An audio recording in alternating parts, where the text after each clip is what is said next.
ஆக மொத்தம் நான் கடந்த ஒரு மாதமாக சொல்லிக் கொண்டு வருகிறேனே நெல்லை சிவா, இப்போ ஒன்னே ஒன்று பாக்கி இருக்குது, திமுக தான் அப்படியே ஆடிட்டு இருக்குது. டாங் டாங் டாங் டாங். ஐயா ஸ்டாலின் அவர்களே, தாங்கள் இந்தி கூட்டணியில் இருக்கிறீர்களா, காங்கிரசுடன் பிரிந்ததா உறவு, அல்லது இருக்கிறீர்களா தெளிவுபடுத்த வேண்டும். நரேந்திர மோடி எதிர்த்தவர் அனைவரும் பஸ்மாசனம் புஷ் போயிட்டாங்க. டெல்லியில் தலைநகரில் இருந்து திமுகவை பற்றி ஒரு மாபெரும் செய்தி உலாவுகிறது டெல்லியில். அதாவது அது என்ன என்று கேட்டால், மு.க. ஸ்டாலினுக்கும் எடப்பாடி பழனிசாமிக்கும் ஒரு நல்ல உறவு வந்துவிட்டது. எதிர்கட்சி என்பது தமிழகத்தில் இல்லை. திமுகவும் அதிமுகவும் ஒன்றாகிவிட்டது. ஆக மொத்தம் ஒருவேளை அவர்கள் அதிமுகவை குழிபறித்து மறுக்க இருக்கிறார்களா, பழுக்க இருக்கிறார்களா, பழிவாங்க இருக்கிறார்களா தெரியவில்லை. எடப்பாடி பழனிசாமி ரகசிய ஒப்பந்தம் போட்டுக் கொண்டு விட்டார்கள். அதிமுக என்ற கட்சி ஆரம்பித்ததன் காரணமே திமுக எதிர்ப்பு வினைகள் தான். ஆனால் திடீரென்று அம்மையார் ஜெயலலிதாவிற்கும் ஐயா எம்.ஜி. ராமச்சந்திரனுக்கும் அண்ணாதுரை பெயரில் இருக்கக்கூடிய அண்ணா திராவிட முன்னேற்ற கழகம் என்பது திமுகவில் ஏன் சரணடைந்தது என்பதைத்தான் ரியல் ஒன் வாசகர்கள் கேட்கிறார்கள். நெல்லை சிவா மூலமாக ராஜகோபாலன் பதில் சொல்லுகிறான். அதுதான் அண்ணாமலை ஐபிஎஸ் ஆபீசரை சமாளிக்க முடியாத ஒரு பாஜகவை எதிர்நோக்க முடியாத ஒரு திராவிட முன்னேற்ற கழகம், மு.க. ஸ்டாலின் அதனால் தான் எடப்பாடி பழனிசாமிகள் கைகோர்த்து செல்கிறாரா? அதற்கு திமுக பதில் சொல்லுமா? ஆக மொத்தம் ஏதோ கள்ள காதல் இருக்கிறது அல்லவா? கள்ள காதல்.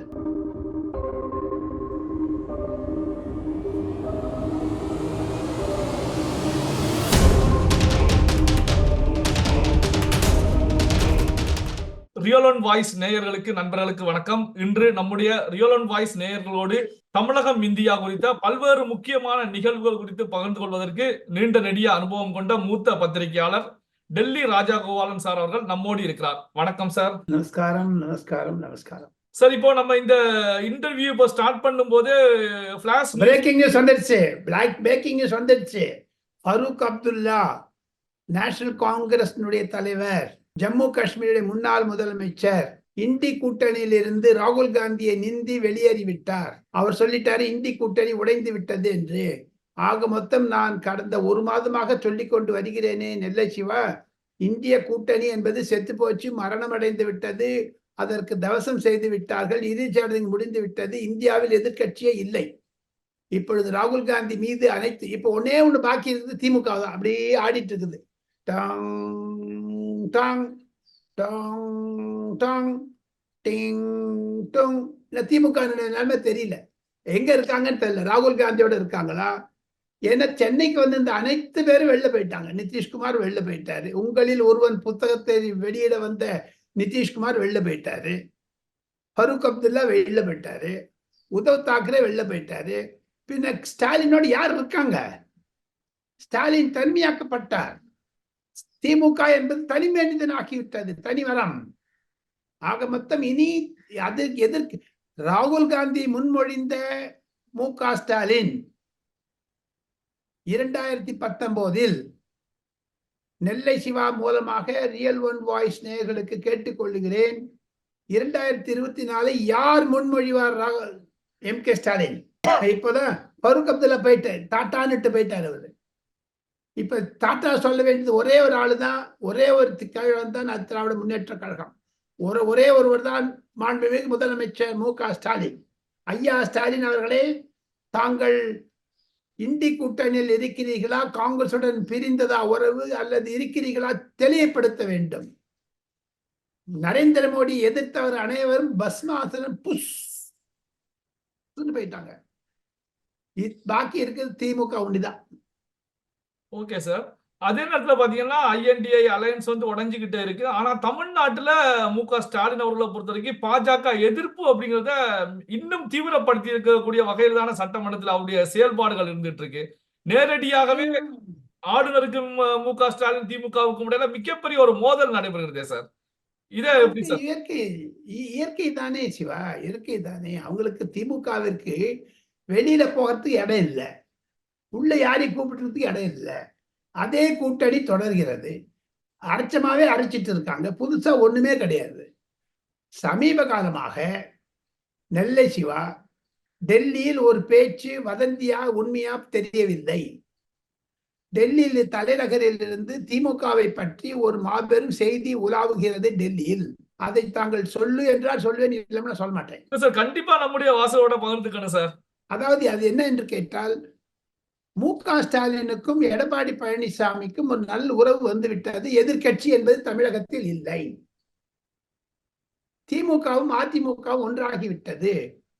ஆக மொத்தம் ஒருவேளை அவர்கள் அதிமுகவை குழிபறித்து மறுக்க இருக்கிறார்களா, பழுக்க இருக்கிறார்களா, பழிவாங்க இருக்கிறார்களா தெரியவில்லை. கடந்த 3 நாட்களாக அதிமுக திமுக உறவு என்பது பாஜகவை நிறுத்துவதற்காக ஏதோ கங்கணம் கட்டி பண்ணியிருக்காங்க. அது என்ன உள்ள நடக்குதுங்க திரைமறை சங்கம், அதுதான் டெல்லியில் பிரதிபலிக்கிறது என்பதை நான் தங்களுடைய வாசகர்களுக்கு தெரிவிக்க விரும்புகிறேன். சார் இப்போ பாத்தீங்க அப்படின்னா பாஜக கூட்டணியில இருந்து அதிமுக வெளியே வந்ததனால எடப்பாடியார் இது போன்று திமுக கூட உறவை வலுப்படுத்துகிறாரா, அல்லது ஏற்கனவே இந்த கொடநாடு கொலை வழக்கு போன்றவர்களுக்கு தப்பிப்பதற்காக மாநில அரசாங்கத்தோடு சுமூகமாக செல்லலாம் அப்படிங்கிற நிலையில திமுகவோடு சுமூகமாக சென்றுகிட்டு இருக்காரா சார்? சிறுபான்மையின் வாக்கு வங்கியை என்னிடம் இருந்து பிரிக்காதே என்று மு.க. ஸ்டாலினும் எடப்பாடி பழனிசாமி ரகசிய ஒப்பந்தம் போட்டு கொண்டு விட்டார்கள். அதிமுக என்ற கட்சி ஆரம்பித்ததன் காரணமே திமுக எதிர்ப்பு வினைகள் தான். ஆனால் திடீரென்று அம்மையார் ஜெயலலிதாவிற்கும் ஐயா எம்.ஜி. ராமச்சந்திரனுக்கும் அண்ணாதுரை பெயரில் இருக்கக்கூடிய அண்ணா திராவிட முன்னேற்ற கழகம் என்பது திமுகவில் ஏன் சரணடைந்தது என்பதைத்தான் ரியல் ஒன் வாசகர்கள் கேட்கிறார்கள். நெல்லை சிவா மூலமாக ராஜகோபாலன் பதில் சொல்லுகிறான். அதுதான் டெல்லியில் பரவலாக செய்தி வந்துவிட்டது. டிஎம்கேக்கு பி டீம், ஏடிஎம்கே எடப்பாடி பழனிசாமி என்று. சார் இப்போ மு.க. ஸ்டாலின் அவர்கள் சட்டமன்றத்துல ஒரு தகவலை பகிர்ந்திருக்காங்க. தான் ஆட்சிக்கு வந்து 33 மாத காலகட்டங்கள்ல தமிழ்நாடை பொறுத்த வரைக்கும் இந்தியாவிலேயே முதன்மையான மாநிலமாக இருந்துகிட்டு இருக்கு வளர்ச்சி பாதையில. மற்ற பாஜக ஆளக்கூடிய மாநிலங்களை விட ஜிடிபியை பொறுத்த வரைக்கும் இந்தியா முக்கியத்துவம் வாய்ந்த மாநிலமாக இருக்கிறது அப்படின்னு சொல்லி கருத்துக்களை முன் வச்சிருக்காங்க. இதுல பாஜக ஆளக்கூடிய மாநிலங்கள் கூட பின்னடைவை சந்தித்திருக்கிறது அப்படிங்கிற நிலையில தான் இது போன்ற கருத்துக்களை பார்க்க வேண்டியிருக்கிறது. இதை எப்படி சார் பாக்குறீங்க? வாழ்த்துக்கள், அவர் சொல்றது ரைட், அவ்வளவுதானே. அதுக்கு மேல என்னங்க சொல்ல முடியும்? தேர்தல் சமயத்தில் அனைத்து பொய் வாக்குறுதிகளை கொடுத்த திமுக இதையும் ஒரு பொய் பிரச்சாரத்தை ஒன்று RSS கோயபல்ஸ் பிரச்சாரம் என்று திமுக சொல்லுகிறார்களே, திமுக செய்வது டபுள் கோயபல்ஸ் பிரச்சாரம். தமிழகத்தில் 1000 ரூபாய் தரேன்னு சொல்லிட்டு 3 வருஷம் ஓட்டிட்டாங்களே, இப்பதானே கொடுத்துருக்காங்க. 2 வருஷம் லாபம் தான் அடிச்சாங்க. எங்க நிதி அமைச்சரை மாத்தினாங்க? எதற்காக உதயநிதி ஸ்டாலினும் சபரீசனும் 30,000 கோடி வைத்திருக்கிறார் என்று ஏன் அந்த நிதி அமைச்சர் சொல்ல வேண்டும்? அவர் ஏன் மாற்ற வேண்டும்? இதெல்லாம் பொதுமக்கள் கேட்க மாட்டார்களா? டிஜிபியில குறைஞ்சிட்டு, ஜிடிபியில குறைஞ்சிச்சுன்னு சொல்றதெல்லாம் ஏதோ அதிகாரிகள் சொல்லக்கூடிய கணக்கு. அந்த கணக்கை மு.க. ஸ்டாலின் ஒரு பட்டிமன்றம் மாதிரி வைத்து வெளியிடுவாரா? கேட்க கேள்வி வேங்க. அது மு.க. ஸ்டாலினா எழுதி கொடுத்து நல்லா படிக்கிறாரா? சரி, அவருக்குன்னுட்டு ஒரு யோகி ஆதித்யநாத் மாதிரியோ மற்ற முதலமைச்சர் அஸ்ஸாம் சீஃப் மினிஸ்டர் மாதிரி மு.க. ஸ்டாலின் வர்றது கஷ்டங்க. யோகி ஆதித்யநாத் மாதிரி வர்றது கஷ்டங்க. சிவராஜ் சிங் சௌஹான் மாதிரி வருது கஷ்டங்க. நரேந்திர மோடி மாதிரி மு.க. ஸ்டாலின் வருது கஷ்டங்க. ஏன்னா அவெல்லாம் கை நுனியில் விவரங்களை வைத்திருக்கிறார்கள். மு.க. ஸ்டாலினும் எழுதி படிக்கிறார். சார் இப்போ பாத்தீங்கன்னா செந்தில் பாலாஜி விவகாரம் சொல்லும் போதுதான் சார், இலாகா இல்லாத அமைச்சராக இத்தனை மாதங்கள் தொடர்ச்சியாக முன் வச்சிருந்தாங்க. திடீர்னு திமுக அந்த இலாகாவை ரிசைன் பண்ண சொல்வதற்கான காரணம் என்னவாக சார் இருக்கும்? ஒரு வேளை தம்பியை நாளை அல்லது மறுநாள் கைது செய்து அவர் மூலமாக முதல் குடும்பத்தில் இருக்கக்கூடிய முக்கிய நபர் பெயர் வந்தால் அப்பொழுது திமுக அரசிற்கே ஆபத்து வரும் என்ற சூழ்நிலையில் தான் திமுகவினால் கொஞ்சி விளையாடி கொண்டிருந்த பொருளாளராக நியமிக்கப்படாத இருந்த செந்தில் பாலாஜியை தள்ள தூக்கி வச்சு ஆடினாங்களே மு.க. ஸ்டாலின். கோயம்புத்தூர் எலெக்ஷன் போதும் மாநகராட்சி எலெக்ஷன் இப்ப ஏங்க ஒரே முட்டா லைக் ஹாட் பொட்டாட்டோ கருவேப்பிலை தூக்கி எறிகிற மாதிரி அடிச்சுட்டாங்க டப்புன்னுட்டு. அதுதான் திமுக. அதுதான் செந்தில் பாலாஜியினுடைய ஒரு கைவண்ணம். செந்தில் பாலாஜி ஏதாவது உண்மைகளை சொல்லிவிடப் போகிறாரோ என்ற அச்சம் இன்னும் முதல் குடும்பத்திற்கு இருக்கத்தான் செய்கிறது.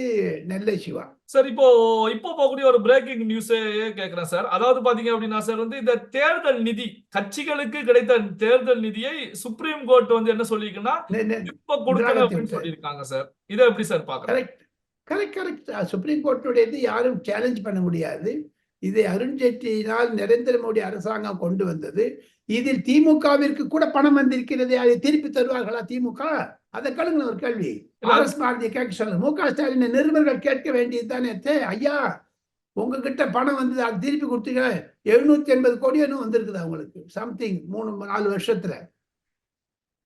தொலைக்காட்சிகளில் பேச வரும் அனைத்து பேச்சாளர்களுக்கும், நெறியாளர்களுக்கு மூலமாக, ரியல் ஒன் வாய்ஸ் நேர்கள் மூலமாக, அந்த அனைத்து தமிழ் தொலைக்காட்சிகள் நெறியாளர்களுக்கு ஒரே ஒரு கேள்வி. ஐயா நீங்க சொல்றதெல்லாம் சரி, மு.க. ஸ்டாலினுடைய கட்சி திராவிட முன்னேற்ற கழகத்திற்கு எவ்வளவு பணம் வந்தது, அதை சொல்லுங்க பார்ப்போம். தேர்தல் நிதி, அந்த எலக்ட்ரல் பாண்ட் மூலமாக. அதே எலக்ட்ரல் பாண்டை சுப்ரீம் கோர்ட் செல்லுபடியாக செய்யாது இருந்தது. அந்த பணத்தை எல்லாம் திருப்பி கொடுத்துருவாங்க. பாஜக கொடுப்பார்களா? திமுக கொடுக்குமா? சாப்பிட்டு தானுங்க, வாங்கிட்டு தானுங்க. அப்போ சுப்ரீம் கோர்ட் இது போன்ற அறிவுறுத்தலை முன்வைத்தாலும் கட்சிகளை பொறுத்தவரைக்கும் அந்த ஃபண்டை திரும்ப கொடுப்பதற்கான வாய்ப்புகள் இல்லை, என்ன சார்? அது எப்பவுமே சுப்ரீம் கோர்ட் ஜட்ஜ்மெண்ட் வந்தது முதல்ல வரக்கூடிய நாட்களுக்கு தனித்து, பின்போன நாட்களுக்கு அல்ல. இனி யாரும் கொடுக்க மாட்டாங்க. அந்த சட்டம் செல்லாது என்று சொன்னதுனால சட்டம் மங்கிவிடும், அவ்வளவுதான். கொடுத்த பணம், வாங்கின பணம் சாப்பிட்டாச்சு, முடிஞ்சு போச்சு. சார், இன்னைக்கு சட்டமன்றத்துல பாத்தீங்க அப்படின்னா முதல்வர் மு.க. ஸ்டாலின் அவர்கள் ஒரு கருத்துக்களை முன் வச்சிருக்காங்க. சட்டமன்றத்துல ஆளுநர் அவர்கள் சட்டமன்றத்துல அரசியல் செய்ய பார்க்கிறார். சட்டமன்றம் சிறப்பாக செயல்படுகிறது. மக்களுக்கு பல நன்மைகளை திமுக அரசு தொடர்ச்சியாக 33 மாதங்களாக செய்துகிட்டே இருக்கு. ஆனா ஆளுநர் ஆர்.என். ரவி அவர்கள் இதுக்கு தடையாக சட்டமன்றத்தை அரசியல் களம் போல மாற்றிக்கிட்டு இருக்காரு அப்படிங்கிற கருத்துக்களை முன் வச்சிருக்காங்க. இதை எப்படி சார் பாக்குறீங்க? அவர் மு.க. ஸ்டாலின் மாபெரும் தலைவர். வரக்கூடிய துணை பிரதமராக வரக்கூடியதற்கான ஒரு கனவுகளை வைத்துக் கொண்டு இருப்பவர்கள். திராவிட முன்னேற்ற கழகத்திற்கு இது மாதிரியான ஒரு தர்ம சங்கடமான நிலைமை ஆர்.என். ரவி மூலமாக, ஒரு IPS போலீஸ் அதிகாரிக்கு சமாளிக்க முடியாத திராவிட முன்னேற்ற கழகம், அண்ணாமலை IPS ஆபீசரை சமாளிக்க முடியாத ஒரு பாஜகவை எதிர்நோக்க முடியாத ஒரு திராவிட முன்னேற்ற கழகம், மு.க. ஸ்டாலின் அதனால்தான் எடப்பாடி பழனிசாமியுடன் கைகோர்த்து செல்கிறாரா? அதற்கு திமுக பதில் சொல்லுமா? அரசியல் தான் செய்கிறார். ஆளுநர் கண்டிப்பாக அரசியல் செய்வதை கண்டிப்பாக அரசியல் தான் செய்கிறார். சரி, இப்போ பாத்தீங்கன்னா சட்டமன்றத்துல ஏற்கனவே ஓபிஎஸ்க்கு கொடுத்த இருக்கை மறுக்கப்பட்டு அவரை பின்னுக்கு தள்ளப்பட்டிருக்கிறது. அப்போ இதற்கு காரணம் இபிஎஸ் ஸ்டாலின் அவர்களோடு சுமூகமாக செல்வதுதான் அப்படின்னு சொல்றீங்களா சார்? ஆமா, கரெக்ட். உதயகுமாரை நம்ம எடப்பாடி பழனிசாமிக்கு அருகே வைத்துக் கொள்வது, அதுக்கு எங்க திமுக சபாரி செய்யறாங்க? முதலமைச்சரையே சொல்லணும். அதுக்கு அப்பாவுக்கு தெரியாத சபாநாயகருக்கு? 33 மாசங்கள் ஏன் காலம் தாமதம் செய்தார்கள்? 33வது மாசம் ஏன் செய்ய வேண்டும்? இன்று ஏன் செய்ய வேண்டும்? அதற்கு ஒரு காரணம் இருக்கிறது அல்லவா? தமிழ்நாட்டில் இருக்கக்கூடிய, தமிழகத்தில் இருக்கக்கூடிய முக்கியமான கருத்து என்ன என்று கேட்டால், திமுகவும் அதிமுகவும் ஒன்றாக போகிறது என்பதுதானே நிலைநிறுத்துகிறார்கள். அதற்காகத்தானே உதயகுமாருக்கு சீட்டு ஓ பன்னீர்செல்வத்தை அகற்றி விட்டு கொடுத்திருக்கிறார்கள் எடப்பாடி பழனிசாமிக்கு அருகே. அதில் ஏங்க மகிழ்ச்சி அடைகிறாங்க திராவிட முன்னேற்ற கழகம்? ஆக மொத்தம் ஏதோ கள்ள காதல் இருக்கிறது அல்லவா? கள்ள காதல். நம்முடைய ரியல் ஒன் வாய்ஸ் நேயர்களோடு பல்வேறு முக்கியமான தகவல்களை பகிர்ந்து கொண்டதற்கு ரொம்ப நன்றி சார். நமஸ்தே, நமஸ்கார்.